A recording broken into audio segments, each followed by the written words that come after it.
नमस्ते दोस्तों। क्या आपने कभी सोचा है कि एक व्यक्ति इतना क्रोधित हो सकता है कि उसकी आंखों में आग सी जलती हो, लेकिन बस एक बुद्ध की लाइन उसे बदल सकती है? आज की कहानी है विवेक की, जो अपने गुस्से के कारण हर किसी को डराता था, पर एक दिन बुद्ध की एक सरल सी बात से उसकी जिंदगी बिल्कुल बदल गई। चलिए कहानी शुरू करते हैं। विवेक शांतपुर के एक छोटे से गांव में रहता था, जहां हर सुबह सूरज की पहली किरणें खेतों पर पड़कर हर दिल में नई उम्मीद जगाती थीं। लेकिन विवेक का मन हमेशा गुस्से की आग से भर जाता था। बचपन से ही उसे यह विश्वास था कि गुस्सा दिखाने से उसकी ताकत सामने आती है। स्कूल में सहपाठी जब उसका मजाक उड़ाते या ताने मारते तो वह बिना सोचे समझे चिल्ला पड़ता। उसकी तेज आवाज और कटु शब्द पूरे कक्षा में खौफ फैला देते थे। खेत में जब कोई साथी किसान हल्की सी बात करता तो विवेक का गुस्सा ऐसे फूट पड़ता कि सबको उसकी ओर देखने से पहले ही डर लग जाता था। घर पर भी उसकी क्रोधी प्रवृत्ति से अक्सर झगड़े होने लगते थे, जिससे उसके माता पिता की चिंता बढ़ जाती थी कि उसका यह रवैया न केवल उसे बल्कि पूरे परिवार को नुकसान पहुंचा रहा है। एक सुबह जब विवेक खेत में काम कर रहा था तो उसके साथी किसान विनोद ने मुस्कुराते हुए कहा, विवेक, आज मौसम कितना सुहाना है, थोड़ा आराम से चलो। इन शब्दों ने विवेक के अंदर पहले से जल रही आग को और भड़काया। उसने जोर से चिल्लाया, तुम्हें क्या पता है मेरी मेहनत कितनी होती है? उसकी यह तेज आवाज सुनकर पूरा खेत दंग रह गया। उस दिन विवेक खेत से लौटते समय अपने अंदर गहरे दुख और बेचैनी का अनुभव करने लगा।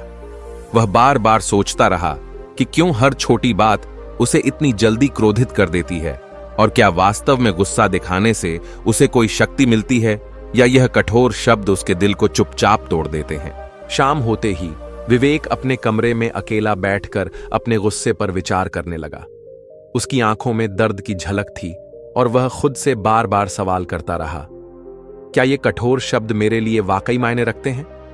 क्या मैं इन्हें अपने अंदर आने दूं या फिर उनसे लड़कर अपने दिल को शांत करूं?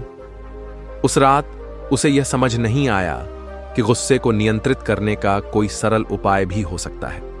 कुछ दिनों बाद गांव में एक बड़ा आयोजन हुआ। गांव के प्रधान ने सभी लोगों को एक सभा में बुलाया, जहां सब अपनी परेशानियां और समस्याएं लेकर आए थे। सभा का माहौल बहुत गंभीर था। हर कोई विवेक के क्रोध से परेशान था और सब चुपचाप बैठे थे, उम्मीद में कि शायद कोई हल निकलेगा। तभी उस सभा में एक बुजुर्ग, शांत और समझदार व्यक्ति आए, जिनका नाम बुद्ध था।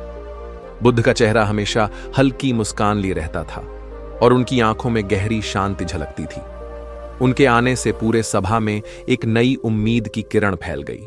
बुद्ध ने अपनी मधुर आवाज में सभी से कहा, दोस्तों, गुस्सा एक आग की तरह है, जो अगर बुझाई न जाए तो सब कुछ नष्ट कर देती है। जब भी तुम्हें गुस्सा आए तो बस एक पल रुक जाओ, अपनी आंखें बंद करो और गहरी सांस लो। सोचो कि ये कठोर शब्द वास्तव में तुम्हारे लिए क्या मायने रखते हैं। उन्होंने फिर आगे कहा, सोचिए, जैसे कोई तुम्हें उपहार देता है, अगर तुम उसे लेना नहीं चाहते तो वह वापस चला जाता है। ऐसे ही बुरे शब्द भी अनचाहे उपहार हैं। यदि तुम उन्हें अपने दिल में आने नहीं देते तो वे अपने आप ही दूर हो जाते हैं। इन सरल मगर गहन बातों ने पूरे सभा में मौजूद सभी के दिलों में गहरी छाप छोड़ दी। विवेक, जो हमेशा अपने गुस्से में डूबा रहता था, उस पल पहली बार सोचने लगा कि शायद गुस्सा दिखाना ही सही नहीं है।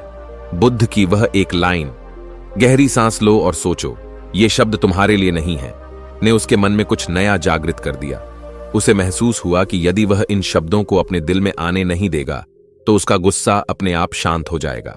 अगले दिन जब खेत में काम करते समय किसी छोटी बात पर फिर से विवेक का गुस्सा उभरने लगा, उसने तुरंत अपनी आंखें बंद की, धीरे धीरे गहरी सांस ली और अपने आप से कहा, यह शब्द मेरे लिए नहीं है।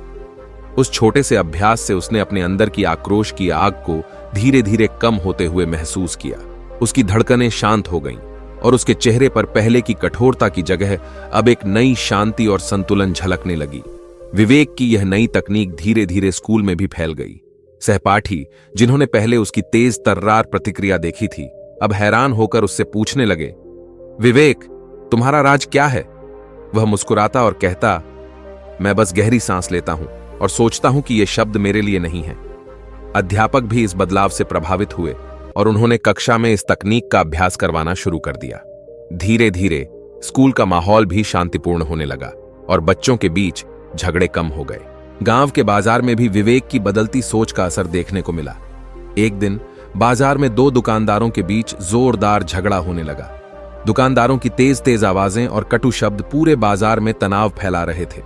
उस समय विवेक बाजार में पहुंचा और उसने तुरंत माहौल को शांत करने का निर्णय लिया। उसने सभी से कहा, दोस्तों चलिए हम सब 1 मिनट के लिए रुकते हैं। अपनी आंखें बंद करें, गहरी सांस लें और सोचें कि ये कठोर शब्द हमारे लिए नहीं है। बाजार में मौजूद सभी लोग उसकी बात मानकर एक जगह इकट्ठा हो गए। उस 1 मिनट में ऐसा लगा मानो बाजार में शांति का जादू फैल गया हो।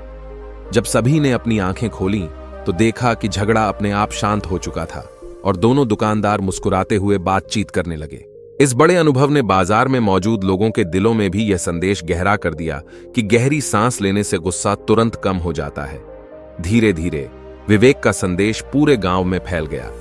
खेत में काम करने वाले किसान, स्कूल के बच्चे, बाजार में खरीदारी करने वाले और घर पर रहने वाले सभी ने इस तकनीक को अपनाना शुरू कर दिया। लोग अब समझने लगे कि जब हम अपने दिल को साफ रखते हैं तो बुरे शब्दों का असर हमारे ऊपर नहीं पड़ता। गांव के बुजुर्ग भी अपनी पुरानी यादों को साझा करते हुए कहते, हमारे भी बचपन में कठोर शब्दों से हमारा दिल टूट जाता था, पर अब हमने समझ लिया है कि 1 मिनट रुककर गहरी सांस लेने से दिल में शांति आ जाती है। उनकी ये बातें गांव के युवाओं के लिए प्रेरणा बन गई। धीरे धीरे यह तकनीक एक परंपरा बन गई। जब भी कोई व्यक्ति गुस्सा होने लगे तो पूरा गांव एक साथ मिलकर 1 मिनट के लिए रुकता, अपनी आंखें बंद करता और गहरी सांस लेता। एक बड़े उत्सव के दिन जब पूरा गांव खुशी से झूम रहा था, कुछ लोग अभी भी पुराने ताने टिप्पणियों में उलझे हुए थे। विवेक ने देखा कि कुछ चेहरों पर अभी भी गुस्से की झलक थी। उसने तुरंत अपने दोस्तों से मिलकर उन लोगों को समझाने का प्रयास किया, दोस्तों, अगर कोई आपको गाली दे या ताने मारे तो उन्हें अपने दिल में आने मत दीजिए। बस गहरी सांस लें और सोचिए कि ये शब्द आपके लिए नहीं है। उसकी यह बात लोगों के दिलों में गहरी छाप छोड़ गई और धीरे धीरे सबने इसे अपना लिया। अब गांव के लोग जानते थे कि बुरे शब्द केवल अनचाहे उपहार हैं, जिन्हें अगर आप लेने से मना कर दें तो वे अपने आप ही दूर हो जाते हैं। विवेक ने अपने अनुभवों से साबित कर दिया कि गहरी सांस लेने और कुछ पल के लिए रुकने से गुस्सा तुरंत कम हो जाता है और हमारे अंदर शांति और प्रेम का संचार हो जाता है। उसने अपने माता पिता, दोस्तों और पड़ोसियों को बताया कि जब भी आपको गाली या ताने सुनाई दें तो बस याद रखें, ये शब्द आपके लिए नहीं है। इन्हें अपनाने से बेहतर है कि आप अपने दिल में शांति और प्रेम को जगह दें। इस संदेश ने पूरे गांव में एक नई ऊर्जा भर दी। लोग अब अपने घर, स्कूल, खेत और बाजार में इस तकनीक को याद रखते थे। हर बार जब कोई कठोर शब्द सुनाई देता तो सभी मिलकर कुछ पल के लिए शांत हो जाते और मुस्कुराते हुए अपने दिन की शुरुआत करते।